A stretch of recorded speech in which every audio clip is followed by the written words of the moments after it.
But I know from listening to you over the years, Myrna, that there are ways that we can help families. And one of the most difficult things I find when I'm working with families is that we have to deal what's real. And I give moms this saying sometimes, our greatest challenge is living our greatest spiritual challenge is living in the real world. And so what's real for these families is many of them do have to work up until their due date, do have to go back. So what kinds of things, what's optimal? Why don't we just paint the picture for what's optimal for babies? I just said, how can we help them?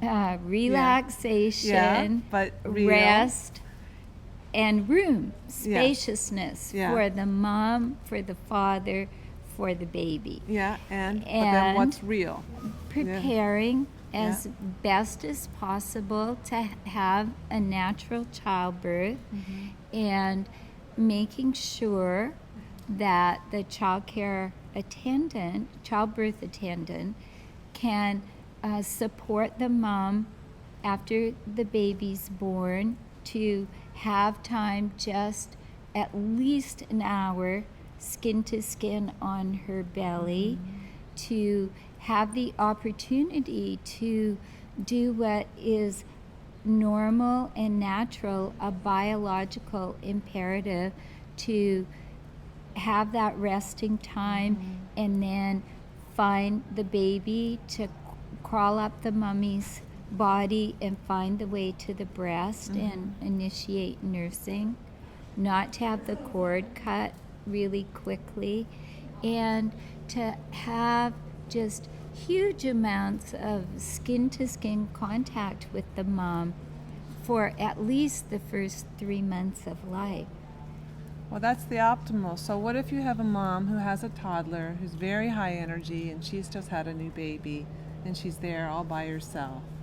Well, there's a lot of research coming out of Australia by a man, Niels Bergman, who invented what he calls kangaroo mother care, where he actually ties the baby, holds the baby with a wrap on the mother's body, skin to skin. And then her arms are free. She can do her dishes, she can do her laundry, she can play with her toddler, and the baby is securely here, skin to skin, is able to nurse and come back and rest. And what we know now is that babies who get to nurse on demand in that initial time frame very naturally begin to sleep better, longer periods of time, and goes slightly longer between nursings than babies who are regulated externally and try to be on an exact schedule. So if the mom is able to do that, it isn't very long before she's also reaping the benefits of that. And that's her true. Baby, her oxytocin starts to fire up, and her brain starts to change too. Yeah, and that is true. For mothers and fathers, having their baby with a lot of physical touch actually produces huge amounts of oxytocin, which is also called the love hormone. And it creates feelings of well-being and relaxation in both the mother and the father if he's also participating in the care. So everyone benefits if we're able to set that up in a way that it happens.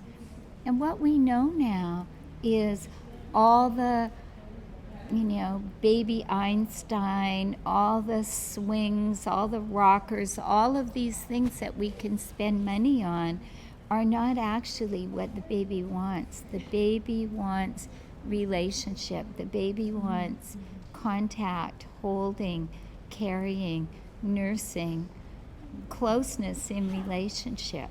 And a nice, slow, easy, gentle surround, a culture that's not so speedy. Exactly. We understand now from the neuroscience that babies' nervous systems are actually operating at a pace that's 10 times slower than the average adults. Babies can't integrate their experience nearly as quickly as the world around them is happening. And they go into overwhelm very quickly if the pace is too fast. And they're trying to say, no, Yes. slow down, Yeah. turn their bodies away, do all kinds of physical movement because they can't talk yet, except with their bodies, Yes, that's saying, true. please slow down Yeah. so I can be more in relationship with you. Yeah, that's what they're saying. It's true. Not every baby is the same either. Some are more flexible and more resourced than others, and that's a whole other question. But you know what I really would like for you to talk to is what happens if you don't have the optimal birth? What happens if you did plan to have a natural childbirth and you knew all these things already, but then all of a sudden you did have to have an intervention, and maybe your baby did have to be put in the neonatal intensive care or something like that. Right. Well, you're talking to a mother Who who knows? Yeah. went through that experience. My firstborn spending 8 weeks in neonatal intensive care, and back then I wasn't even allowed to come in and touch her. I had to sit on the other side of the glass and look at her.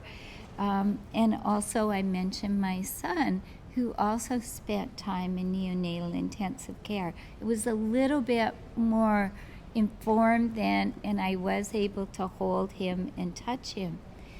But there is an innate knowledge, an innate biological imperative within a baby.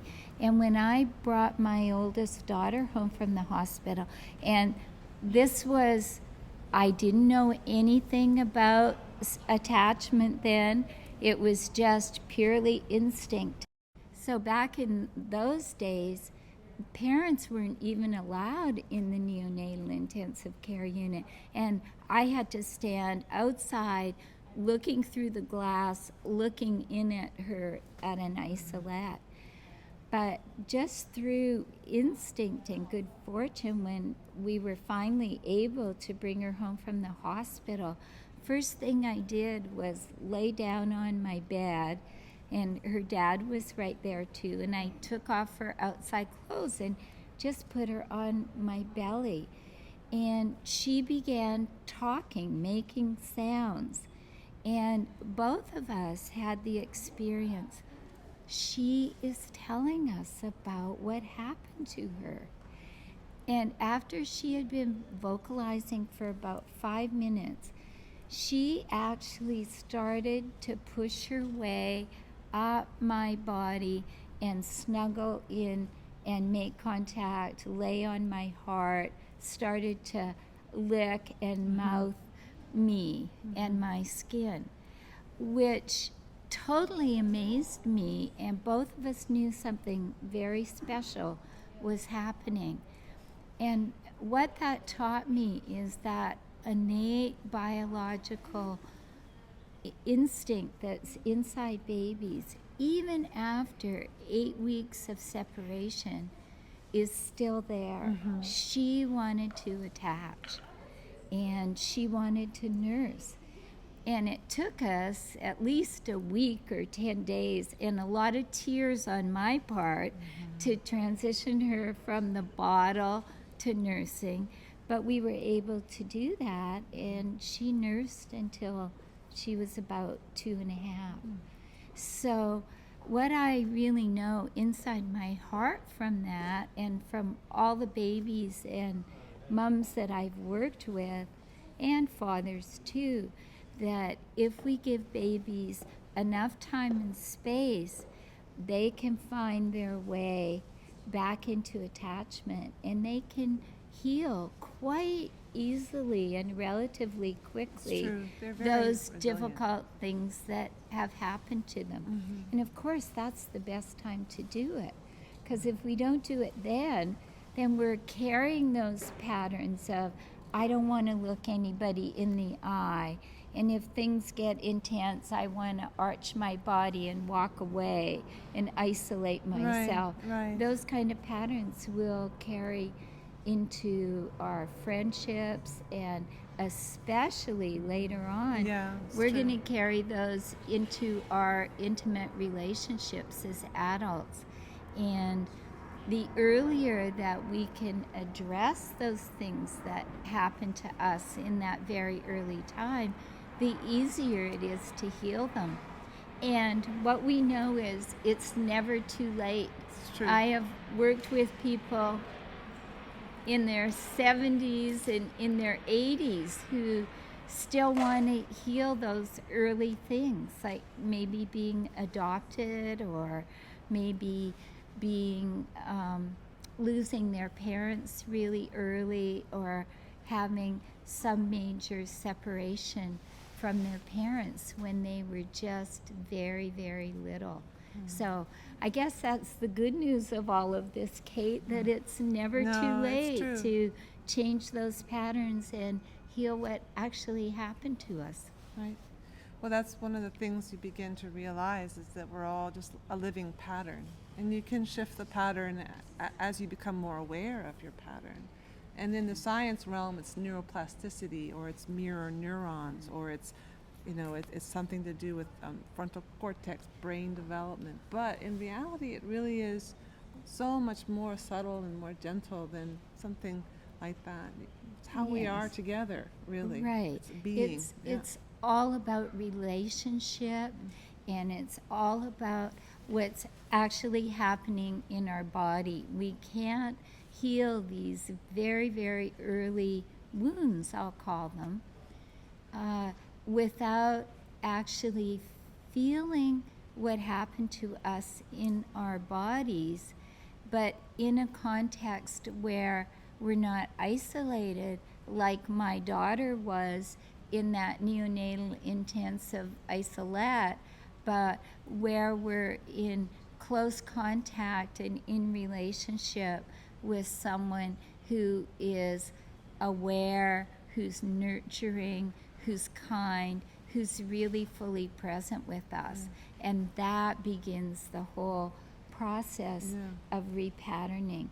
But it's not just the idea, it's actually something that is stored in our body. Our bodies remember these experiences.